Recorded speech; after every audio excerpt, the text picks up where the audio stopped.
আসসালামু আলাইকুম। আমি ডাক্তার তানিয়া রহমান মিতুল। আমি একজন গাইনোকোলজিস্ট। আমি আজকে আপনাদের সাথে কথা বলবো লিকোরিয়া কিংবা পারভাজাইনাল ডিসচার্জ নিয়ে। এই সমস্যাটি নিয়ে আমাদের কাছে সকল ধরনের বয়সের নারীরাই এসে থাকেন। কিশোরী থেকে বয়স্ক সকল ধরনের। যেই ডিসচার্জটা আসলে একদম ক্লিয়ার, মিল্কি কিংবা ট্রান্সপারেন্ট এবং কোনো ধরনের চুলকানি তৈরি করে না, সেটা আসলে নরমাল ভ্যাজাইনাল ডিসচার্জ। যেই ডিসচার্জটা একদম দইয়ের মতো চাকা চাকা যাচ্ছে, সাদা এবং প্রচণ্ড ইচিং তৈরি করছে, সেটা আসলে ফাঙ্গাল ইনফেকশন। যেই ডিসচার্জটা একটু গ্রিনিশ টাইপের, সবুজ এবং প্রচণ্ড ইচিং তৈরি করছে, সেটা হয়ে থাকে ট্রাইকোমোনাস নামে এক ধরনের জীবাণু দিয়ে।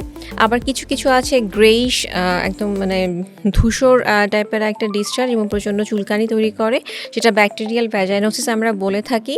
অনেক সময় দেখা যায় যে ডিসচার্জের সাথে কিছু ব্লাড স্টেইন যাচ্ছে, তখন আমরা অনেক সময় ভাবি যে এটা ক্রনিক সার্ভিসাইটিস, পিআইডি, অথবা ভিতরে অনেক সময় দেখা যায় ট্যাম্পন রয়ে গেছে, ফরেন বডি, এসব কারণেও কিন্তু হতে পারে। এরকম নানান জীবাণুর আক্রমণের কারণে নানান ধরনের ডিসচার্জ হতে পারে।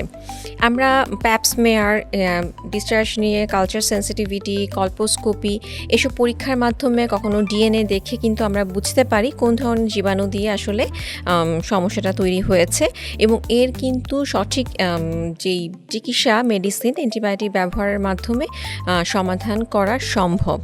আমি এক্ষেত্রে বলবো যে এই সমস্যাগুলো নিয়ে বসে না থেকে চিকিৎসা নিয়ে সুস্থ, সুন্দর, স্বাভাবিক জীবনযাপন করা সকলের কাম্য।